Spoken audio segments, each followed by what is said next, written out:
求主帮助我们，亲自用你的圣灵来清洁我们的心，让我们能够更加顺服你的引领，让我们可以借着耶稣基督坦然无惧地来到你的施恩宝座前，与你亲近。求主帮助我们在整个礼拜当中可以保持敬虔的心，让我们用专注的灵来服侍敬拜你，来得到你的喜悦。我们也恳求主，你持续的浇灌你的圣灵在今天服侍的众同工，无论是敬拜团，或者是诗会、诗琴、传讲信息的牧者，亦或是在外面招待的同工们，主你都与我们同在，帮助我们用最敬虔的心来服侍，并且补满我们的欠缺，让我们用合一的服侍来荣耀你的圣名。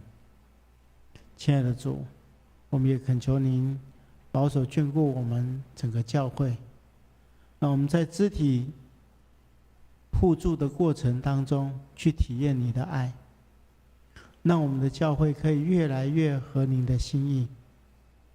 我们同时也将教会所推动的各项事工以及机构全然交托仰望在主你的手中，求你保守眷顾，让我们所推动的每一项事工都能够荣耀你的圣名，并且带给万民祝福。亲爱的主，我们也恳求您跟我们的国家同在，保守眷顾我们的政府官员，可以赏赐他们足够的智慧，来推动国家的整个事工，让百姓蒙福，让整个国家更合乎你的心意。我们同时也将疫情还在蔓延当中的各国全然交托仰望在主你的圣手，求你扶持保守眷顾，让众人都得到平安。求主带领前面的道路，奉耶稣基督的名求，阿们。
上面起立，感谢神，今天是耶和华所定的日子，我们在神的殿中要一起欢喜快乐来赞美他，阿们。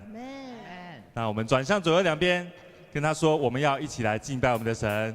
我们要一起来敬拜我们的神，一起来拍手，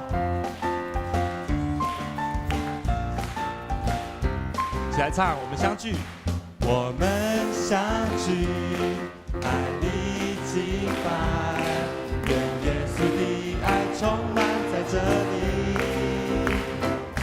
要举双手，大声宣告，愿神的喜乐成为我力量。我们相聚，我们相聚，爱里敬拜，愿耶稣的爱充满在这里。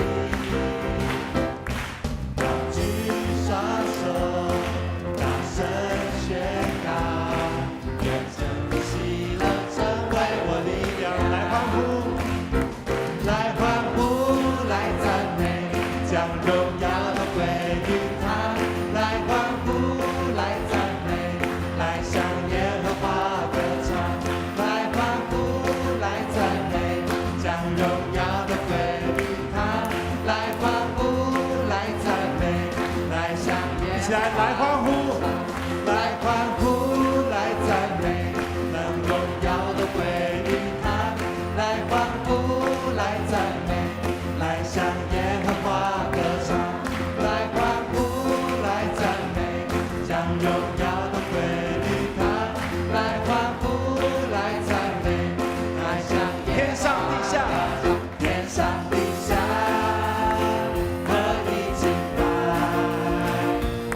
神就在这里，神就在这里，我们欢迎你，让一切焦点转向你。神就在这里，我们欢迎你，宝座前敬拜不停息。神就在这里，神就在这里，我们欢迎你，让一切焦点转向你。神就在这里，我们欢迎你，宝座前敬拜不停息。将天敞开，将天敞开，你的荣耀降下来，将天敞开，你的同在降下来，将天敞开，你的荣耀降下来，万国赞叹你，你是荣耀君王。万国赞叹你，万国赞叹你，你是荣耀君王。一起来说，万国赞叹你，万国赞叹你，你是荣耀君王。这拍手。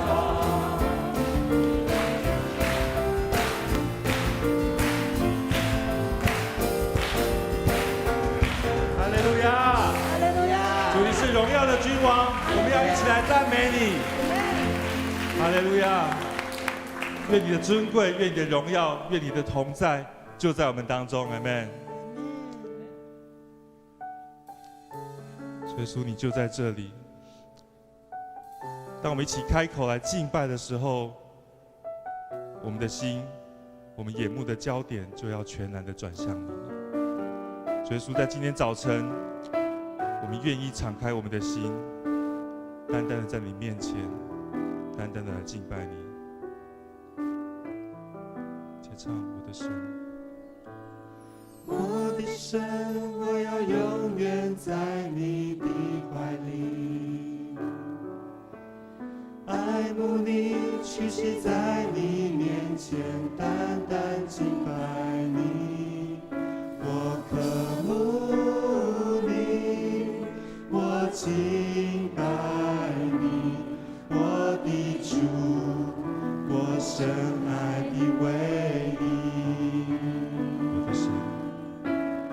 我的神，我要永远在你的怀里，爱慕你，屈膝在你面前，单单敬拜你。我渴慕你，我敬拜你，我的主，我深爱的唯一。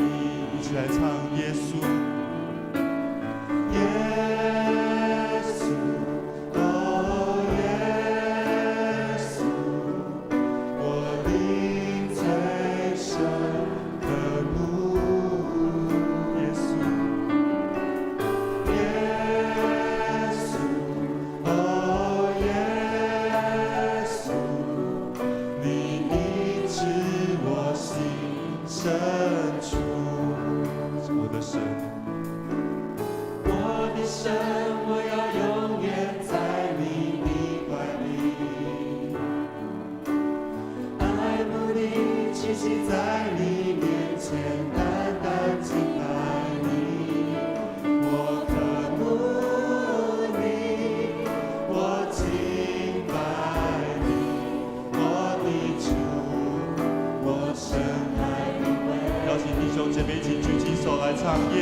个时候，我邀请大家一起开口来祷告，单单的来到神的面前，我们单单的来渴慕他，来敬拜他。那如果你有什么样的困难，有什么样的重担，我们都可以带到主的面前，求他来医治，求他来帮助。我们一起同声开口来祷告。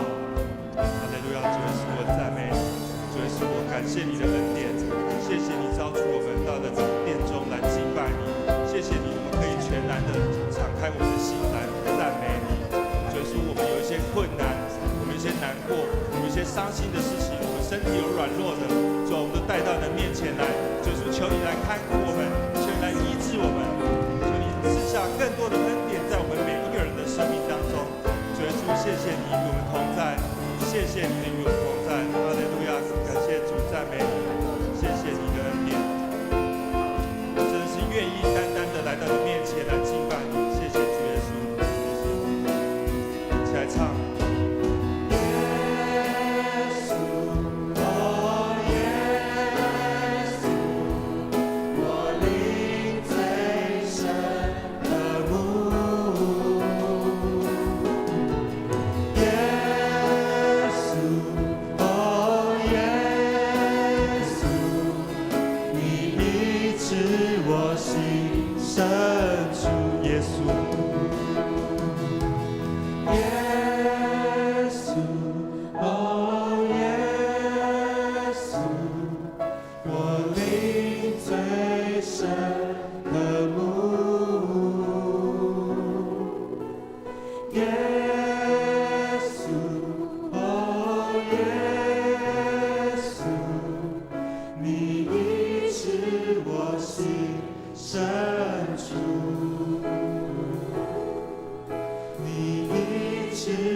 谢谢主耶稣，你医治我心深处。谢谢你的爱总是顾念我们，总是随时的与我们同在。谢谢你，也为了我们的罪流出宝血，被钉在十字架上，洗净了我们一切的罪，将我们的生命赎回。谢谢你极大的恩惠，我们愿意一生紧紧地跟随你。你流出宝血，洗净我污秽，将我的生命赎回。你为了我的罪，牺牲永不悔，显明你极大恩惠。我深深体会你爱的宝贵，献上自己永追随。或伤心或气馁，或胜利或死别，愿刚强壮胆，永远不后退。你爱永不变，从今直到永远，深深浇灌我心田。或天使或地转，经沧海里桑田，都不能叫我与你爱隔绝。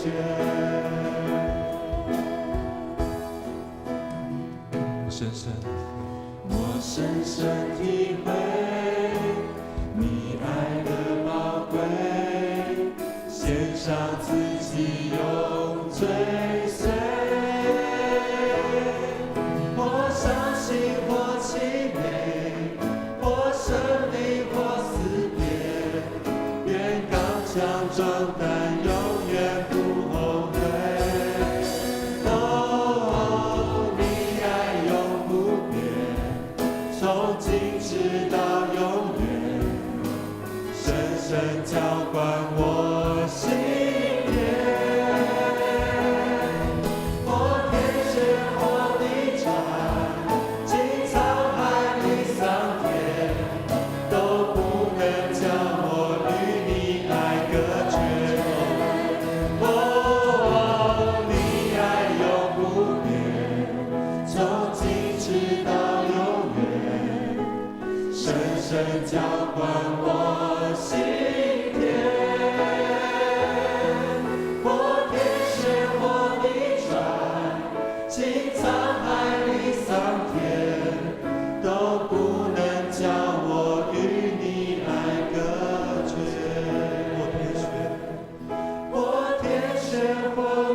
船，经沧海里桑田，都不能叫我与你爱隔绝。我们一起来祷告。主啊，谢谢你永远不变的爱，谢谢你让我们可以紧紧的依靠你。我们真的愿意紧紧的跟随你，活出基督的样式，将你的爱传扬出去，让更多人可以领受这样的一份恩典。主也求你悦纳我们在你面前同心合一的敬拜，也求你祝福我们每一个人，敞开我们的心，让我们等一下在领受你的话语的时候没有任何的阻碍。我们的祷告不完全，我们要一起用主教导我们的主祷文一起来祷告。我们在天上的父，愿人都尊你的名为圣，愿你的国降临，愿你的旨意行在地上，如同行在天上。我们日用的饮食，今日赐给我们，免我们的债，如同我们免了人的债，不叫我们遇见试探，救我们脱离凶恶。因为国度、权柄、荣耀，全是你的，直到永远。阿们。弟兄姐妹，请坐。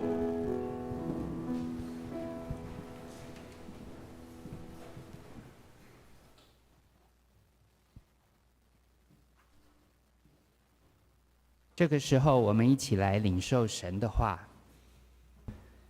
今天有2段的圣经，第一段在旧约约书亚记第1章第1到9节。约书亚记第1章1到9节，现代中文译本是在249页。约书亚记第1章第1节，上主的仆人摩西死后，上主对摩西的助手嫩的儿子约书亚说：“我的仆人摩西死了，现在你要准备带领所有的以色列人过约旦河，到我要赐给他们的土地去，照着我应许摩西的，你们走过的地方，我都要赐给你们。你们的疆界要从南边的沙漠伸展到北边的黎巴嫩山脉，从东边的幼发拉底河，经过赫人的国土，到西边的地中海。约书亚呀，在你有生之日，没有人能打败你。我要与你同在，像我与摩西同在一样。我绝不撇下你，也不离弃你。你要坚强，要勇敢，因为你要率领人民去征服我许诺给他们祖先的土地。只要你刚强，非常勇敢，切实遵行我仆人摩西给你们的全部法律，不偏左，不偏右，你将无往不利。你要常常诵念，日夜研读这律法书，使你能够遵守书上所写的一切话，这样你就会成功，事事顺利。你要记住我的命令，要坚强，要勇敢，不害怕，不沮丧，因为你无论往哪里，我上主你的上帝一定与你同在。第2段在约书亚记第5章的第13到第15节，在新译本的253面。约书亚记第5章第13节，约书亚快到耶利哥的时候，忽然看见一个人站在他面前，手里拿着一把出鞘的剑。约书亚上前问他：“你是帮助我们的，还是帮助敌人的？”那人说：“都不是，我是来做上主军队的统帅。”约书亚俯伏在地上拜他说：“我主啊，我是你的仆人，你有什么吩咐？”上主军队的统帅对他说：“把你的鞋子脱下，因为你站的地方是圣地。”约书亚就照着他的话做了。愿神让我们有喜悦，照着他的话来行。接下来我们要请我们敬爱的蔡牧师来分享信息。今天他要讲的题目是圣经人物系列第35讲约书亚。我们恭敬来领受。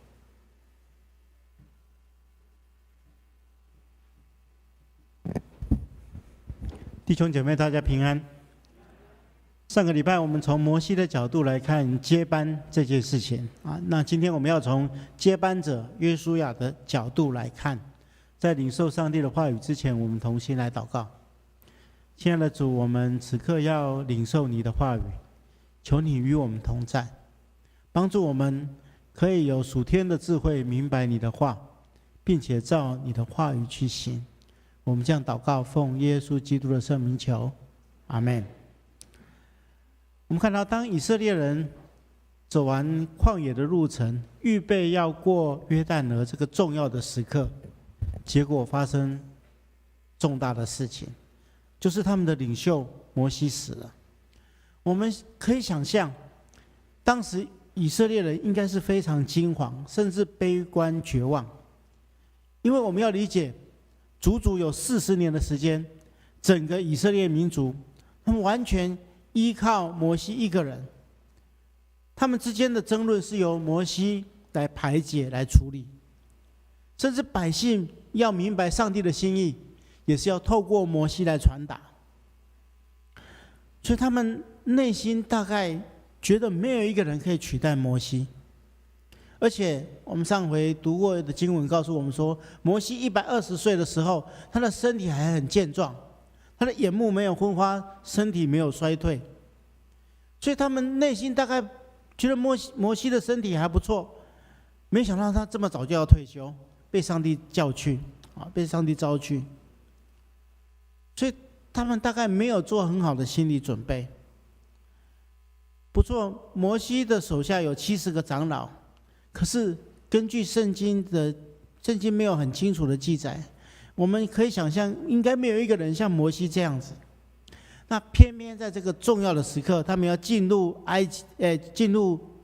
迦南的时刻，摩西死了。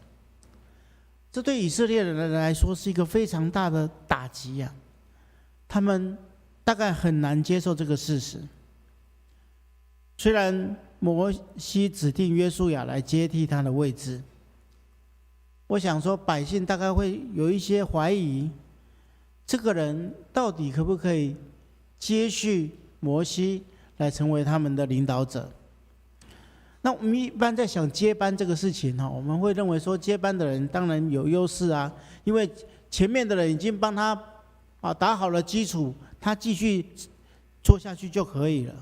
可是我们要理解，做一个承接者，特别是一个伟大人物的接班人，他需要承受非常非常大的压力，大概有来自于3方面的压力。首先第一个，还没接班之前大概会有很多的竞争者，领导者退位了，总是会有很多人认为说我可以去接这个位置所以会有很多竞争者嘛在前一阵子这个高雄市长被罢免之后，现在还没产生市长之前，很多人都要争取嘛，大家都认为说我有资格，我可以来做这个位置那所以有很多的竞争者我们看到除了约书亚之外，我们要想说也许有迦勒对不对？还有12支派的领袖他们也许都认为说我可以接续摩西的位置来做领导者。而且我们要理解一点，一旦有一个人接班之后，过去跟他竞争的人有可能会成为批评者，这是人性圣经虽然当中没有明说，不过我深信当时应该也有这样的问题。即使摩西指定了约书亚成为他的接班人，也许约书亚内心也会有这样的压力。第二个，我们要知道，一个接班人往往会活在期待当中。被领导的人总会对于新的领导者有一些期待嘛。以色列人会想说，这个人是不是有能力可以带我们渡过约旦河？他是不是有能力让我们可以征战得胜？这个人是否有能力作为众人的典范？那在约书亚还没有表现之前，百姓多少会有存疑吗？我们看一般我们知道企业在接班的时候也会这样子嘛。新的团队来带领的时候，大家都会对这个新的团队有一些期待嘛，希望他能够带出一个不同的新的景象。在教会当中也是一样啊，不要说牧师的替换，我们教会当中每一年都会做团契会长的改选。一个新的会长，他的契友可能对这个新的会长会有一些期待，希望他能够超越前一任，来做得更好。所以一个团体的领导者会活在别人的期待当中。一旦一个人活在别人的期待当中他的压力是非常大的。这是第二个。那第三个最可怕的就是比较，尤其这个比较的标准是一个典范。我们要理解约书亚是承接摩西他的比较的标准是谁？是摩西呀。我们看到在社会当中有很多企业家的第二代，他承载着很多的压力我们都觉得富二代好像很轻松可是你要理解，当他要承接这个事业的时候，因为前一代也许太优秀了，开创了那么大的事业，接续他后面真的是有很大的压力。那如果我们接续的是一个普通人也许没有那么大的压力，如果做不好，我们还可以推给前任把事情都推给前朝。可是约书亚的情况不一样，他接续的摩西几乎是一个完美的伟人，所以他的压力可见一斑所以我们今天来看这个接班人他至少承受的这几个压力，既来自于同侪的竞争，来自于被领导者的期待，以及别人对他跟前一任的比较。所以接棒是有压力的。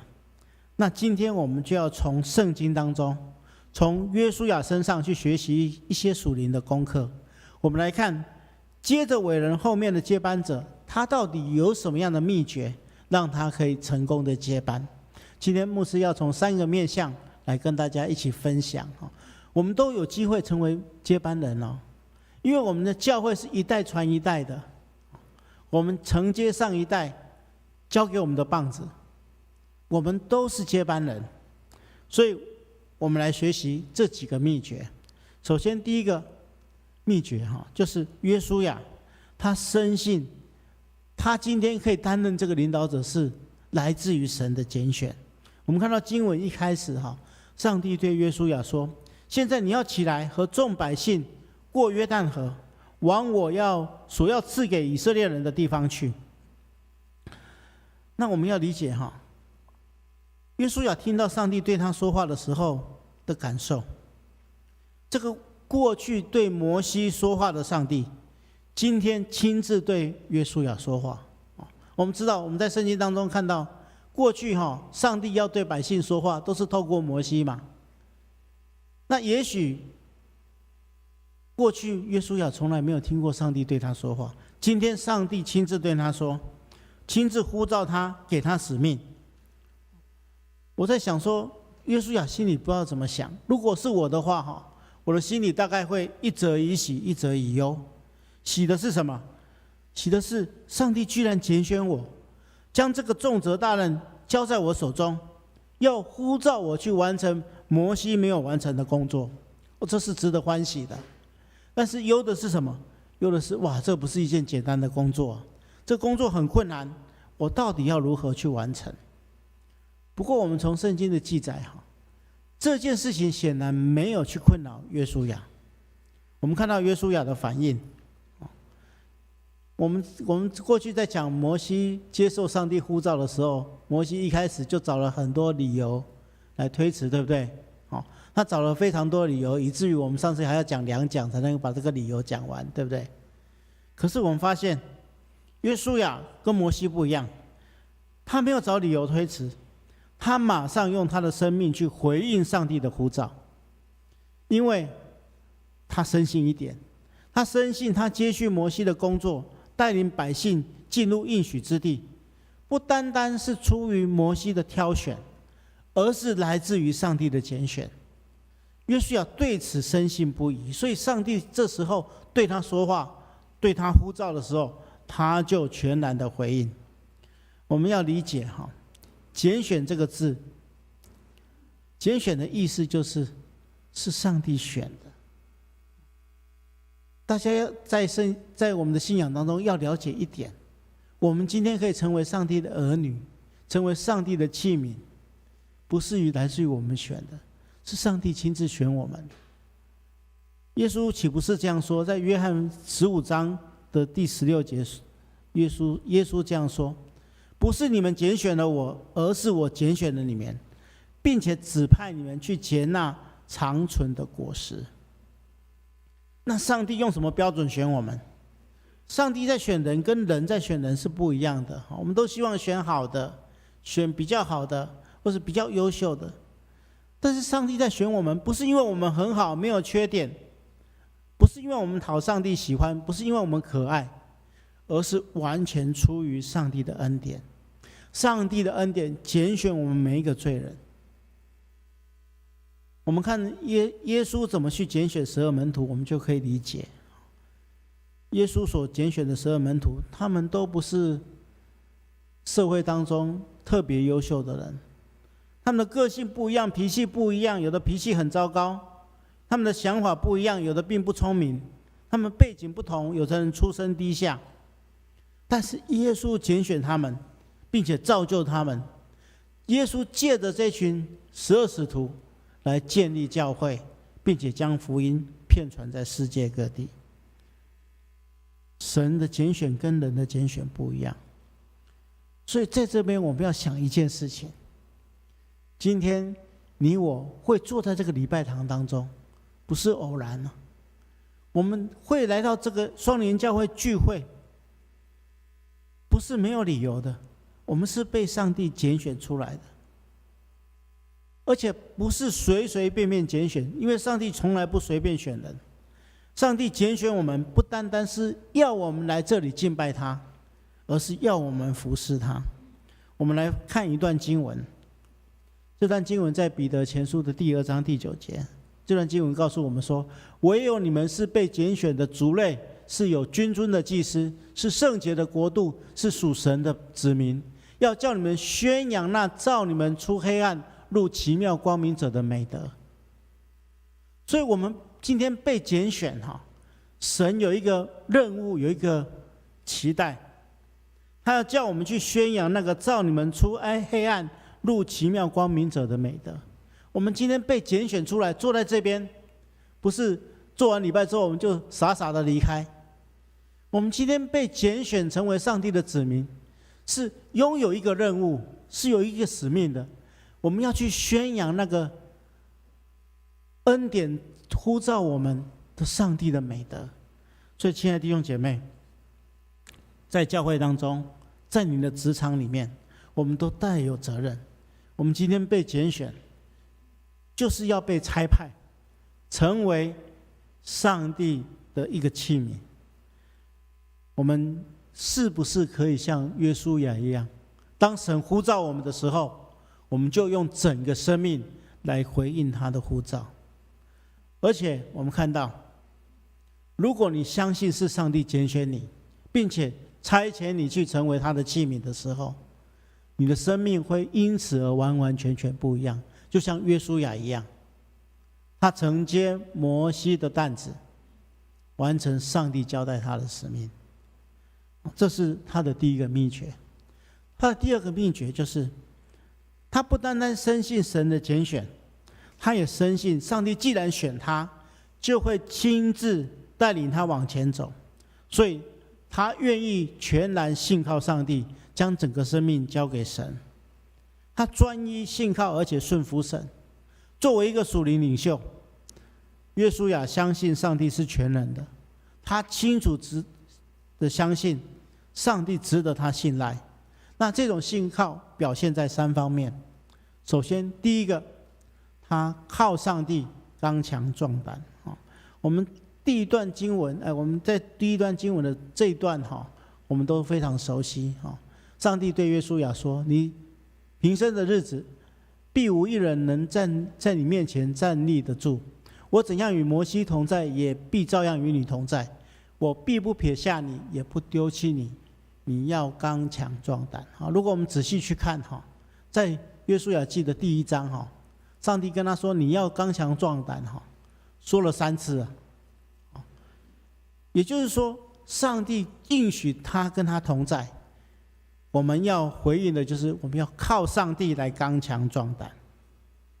上帝的同在临到他，所以他就充满能力，他接受上帝的引导，接受上帝的保护以及上帝的赐福，他就能够征战好的征战。亲爱的弟兄姐妹，今天我们服侍上帝、侍奉教会的弟兄姐妹，难免会遇到困难，但是千万不要因为困难而惧怕退缩。我们只要问自己一件事情，我们不是问自己有没有能力来承担，而是问我们所要做的事情是不是上帝的心意。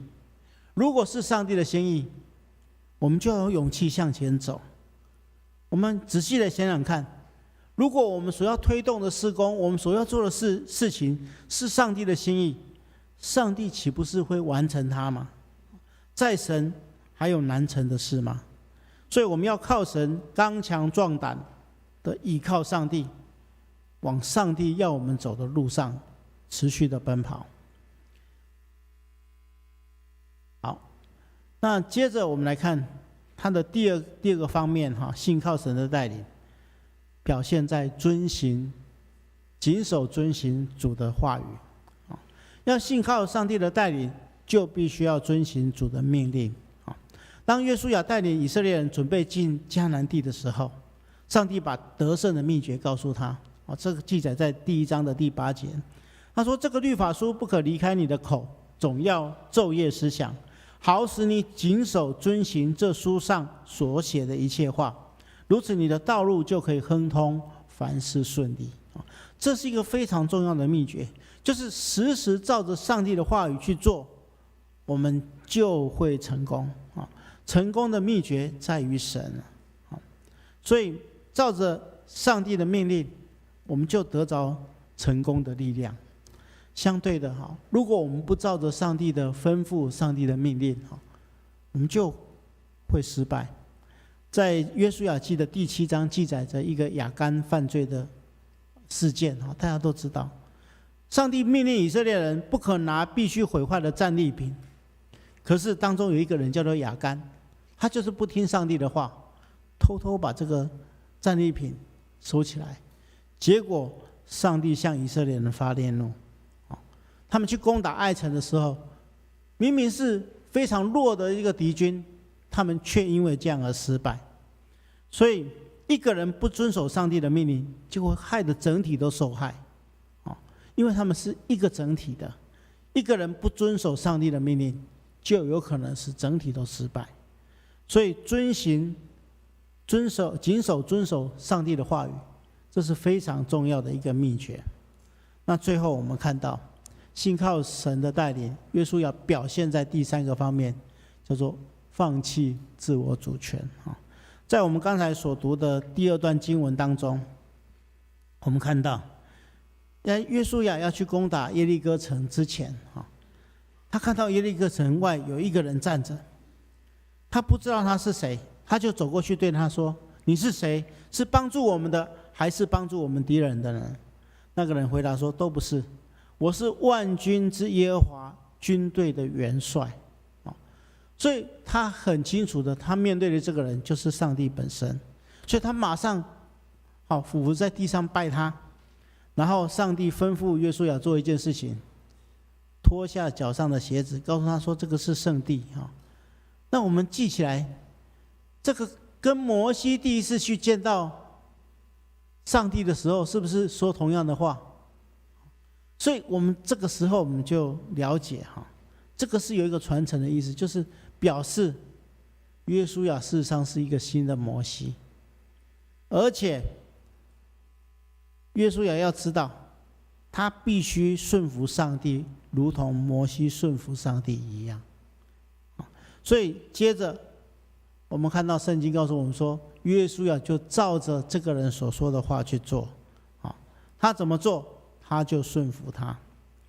那接着我们就看到他们去攻打耶利哥城，攻打耶利哥城我们看到上帝给约书亚的命令是莫名其妙的，因为约书亚是个将军啊，上帝要他带领以色列人去攻击耶利哥城，照理说要全员集合，然后准备起来，然后要开始征战了嘛。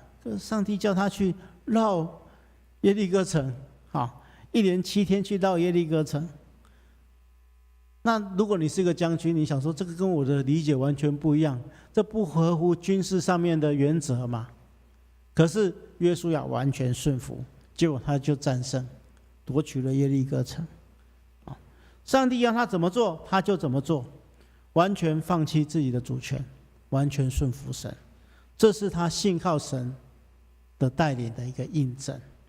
所以，亲爱的弟兄姐妹，约书亚成功的接班的秘诀就是信靠上帝，信靠上帝刚强壮胆，信靠上帝遵行他的话，信靠上帝完全顺服，放弃自己的主权。那最后一点，我们来看，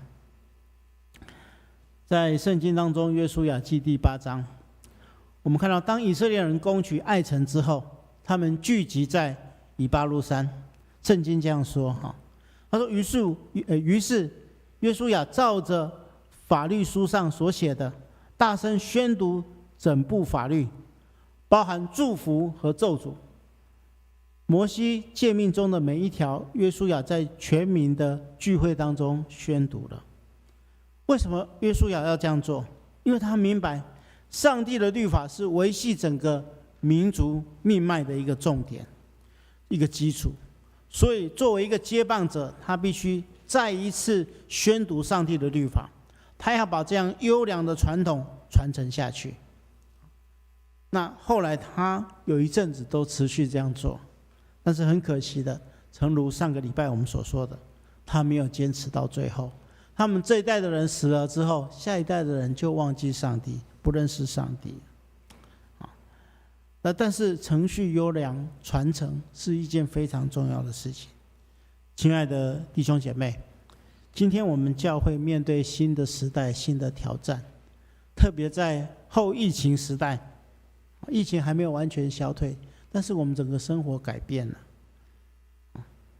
我们整个教会要面对这样一个改变、一个更新，我们也要思考，怎么样把过去双联教会的前辈们所留下来优良的传统传承下去，而且一代接着一代，我们成为一个好的接班者，照着今天所说的这几个秘诀，我们要做得比前一代更好。愿上帝赐福保守眷顾我们，同心来祷告。亲爱的主，我们感谢赞美你的恩典，谢谢你亲自拣选我们成为你的儿女，成为你的器皿。求主使用我们，差遣我们，让我们完全顺服你的话语，并且照这样去行，也承接教会优良的传统，来完成你交代我们的使命。求主帮助我们，奉耶稣基督的名求，阿们。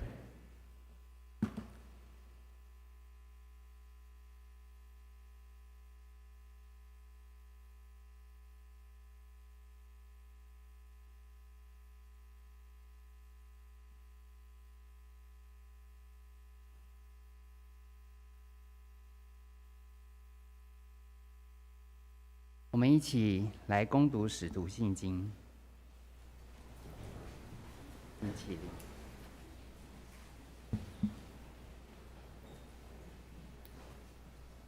我信上帝，全能的父，创造天地的主宰。我信我主耶稣基督，上帝的独生子，因圣灵感孕，由童贞女玛利亚所生，在本都比拉多手下受难，被钉在十字架上，受死，埋葬，葬在阴间。第3天从死人中复活，升天，坐在全能父上帝的右边，将来必从那里降临，审判活人死人。我信圣灵，我信圣而公之教会，我信圣徒相通，我信罪得赦免，我信身体复活，我信永生。阿们。坐。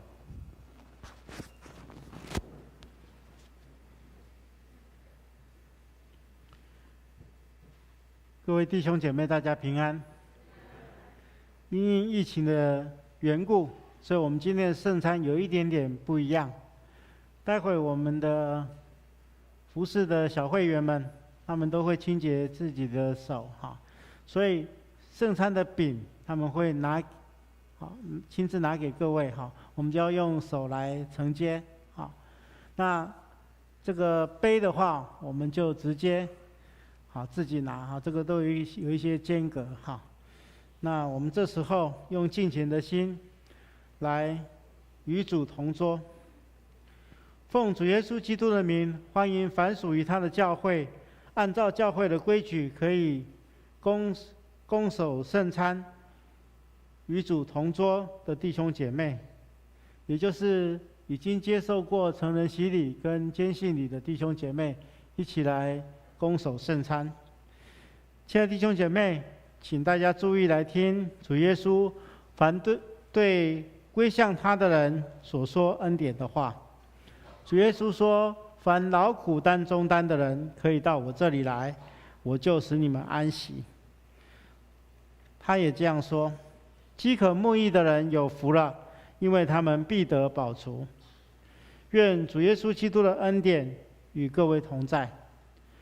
亲爱的弟兄姐妹，请大家来听主耶稣设立圣餐的话，就是照使徒保罗所说的：我当日传给你们的，原是从主所领受，就是主耶稣被卖的那一夜，曾经拿起饼，祝谢，就拨开，说：这是我的身体，为你们舍的，你们当如此行，为的是纪念我。吃完之后，也照样拿起杯，说：这个杯是用我的血所设立的新约，你们每逢喝的时候，要如此行，为的是纪念我。你们每逢吃这个饼、喝这个杯，是表明主的死，只等到他再来。当主耶稣被卖的那一夜，他曾经拿起饼祝谢，所以我们奉他的名，照他的样式，首先来感谢上帝。我们同心来祷告。亲爱的主，现在我们照主耶稣基督的命令摆设这个宴席，为了纪念你永远赎罪的祭。主，我们谦卑恳求您差遣圣灵将我们分别为圣，又分别这些摆在你面前的饼和葡萄汁为圣，让我们接受这些，借着信心分享你的身体和宝血，因着你恩典的帮助，使我们在灵里得着培育，也在你的恩典当中不断成长，用我们的生命来荣耀你的圣名。奉主耶稣基督的名求，阿们。主耶稣说：这是我的身体，为你们舍的，你们当如此行，为的是纪念我。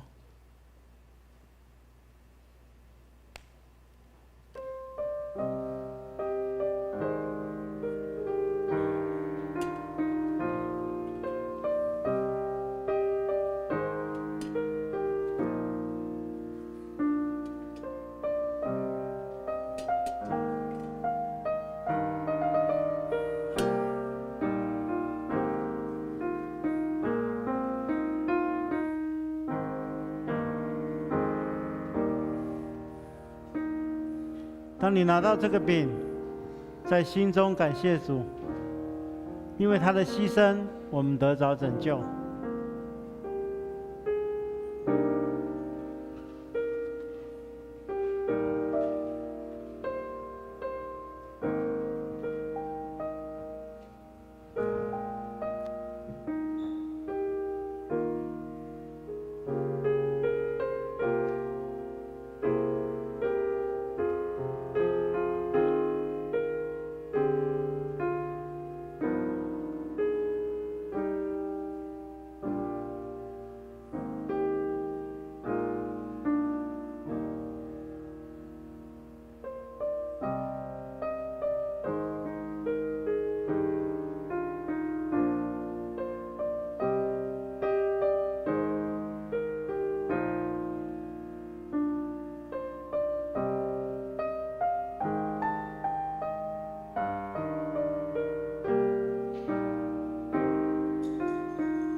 在楼上的朋友们，如果你要守圣餐的，请到10楼来哈。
这是基督的身体为我们舍的，我们当如此行，为的是纪念他。一同来领受。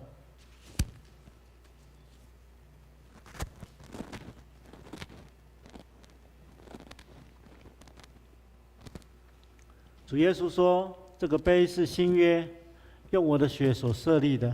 你们每逢喝的时候，当如此行，为的是纪念我。”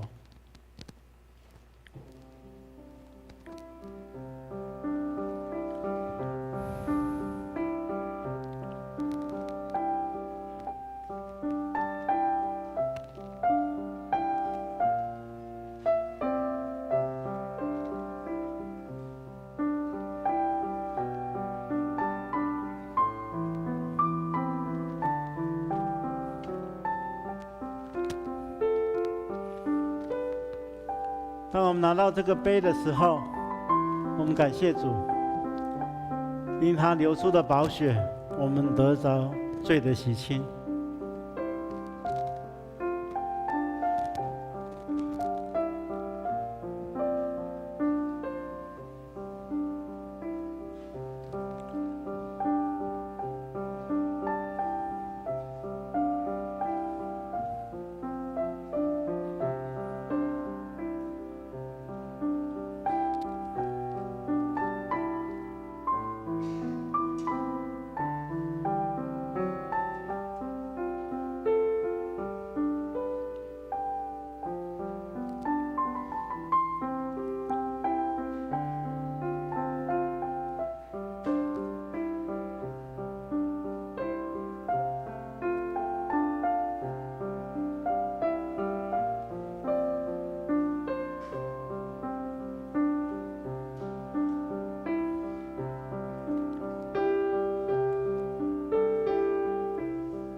这个杯是新约，用主耶稣基督所流的宝血所设立的。我们每逢喝的时候，当如此行，为的是纪念他，一同来领受。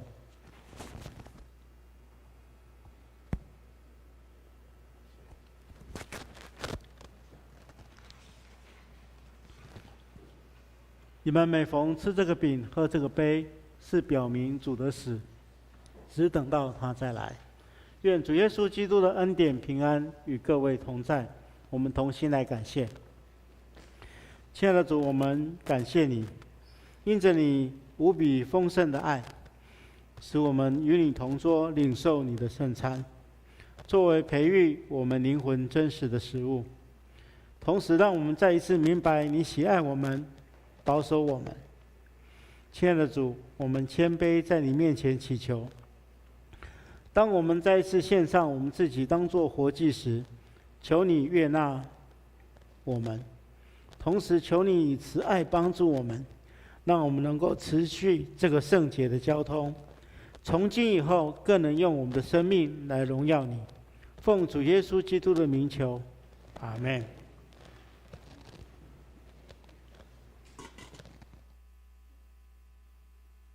这个时候，让我们一起用奉献来回应主的爱。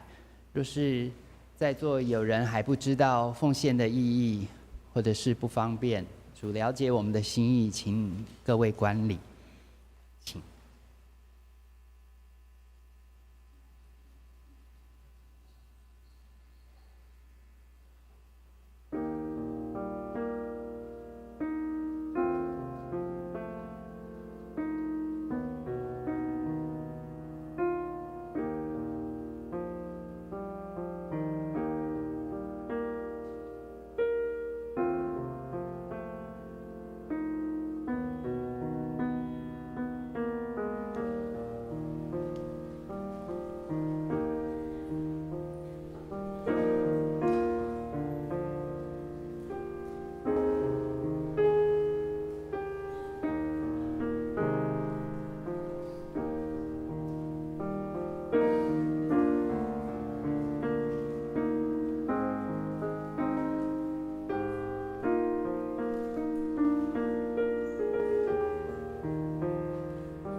请起立，我们一同来祷告。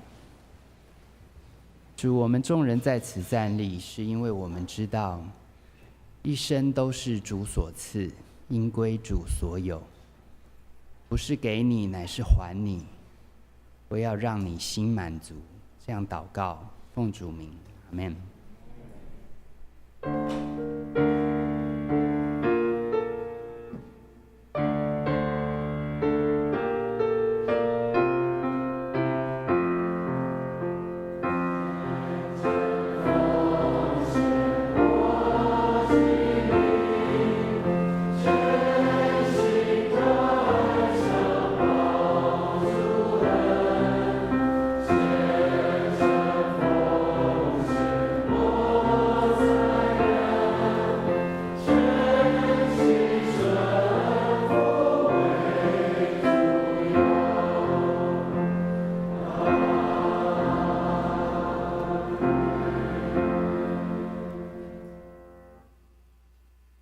坐，我们一起来关心教会的事工。首先是肢体关怀，我们总共有4位我们的弟兄姐妹，安息主怀，请我们一起为此代祷、关心、安慰遗族。第一位是本会会友于云霞姐妹，是于石村之妻，于6月23日安息主怀，定于7月18日上午10点半在台北市第2殡仪馆举行入殓跟告别的礼拜。第二位是辛向华弟兄，于6月27日安息，定于本主日下午1点半在这个地方举行告别礼拜。第三位是陈基才姐妹之父陈森川弟兄，在7月8日安息主怀。还要补充报告，还有第4位，就是蓝国民弟兄在7月9日安息主怀，请我们为他们的家属献上祷告。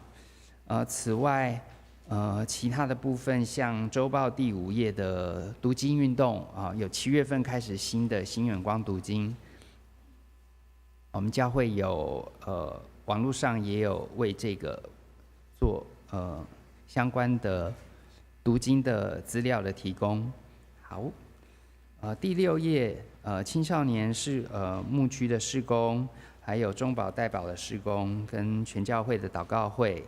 第7页有儿主亲子营，今年因为疫情的关系延到9月份。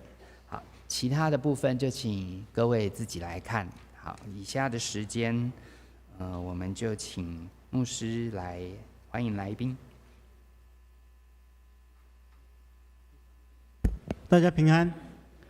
首先我来介绍我们的贵宾这边有一位庄国忠先生不知道坐在哪边在这边我们欢迎他，他是桂梅姐的朋友那另外有一位简于珍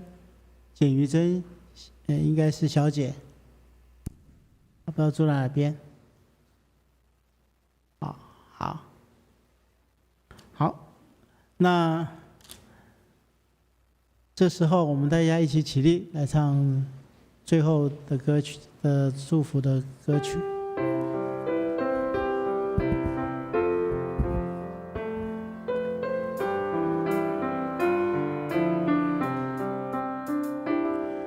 求主你引领我脚步，没有你不敢走人生路。恳求主时刻与我同行，你慈爱伸手扶持引领，主我愿跟随你脚步。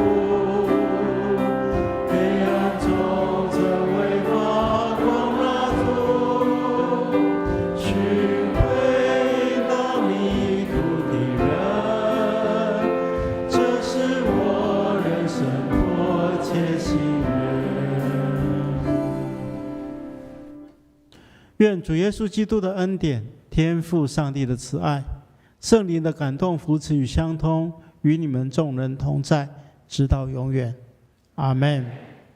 我们互相请安问候，愿上帝亲自赐福。我们也请我们的贵宾到我们的贵宾室，做进一步的接待跟欢迎。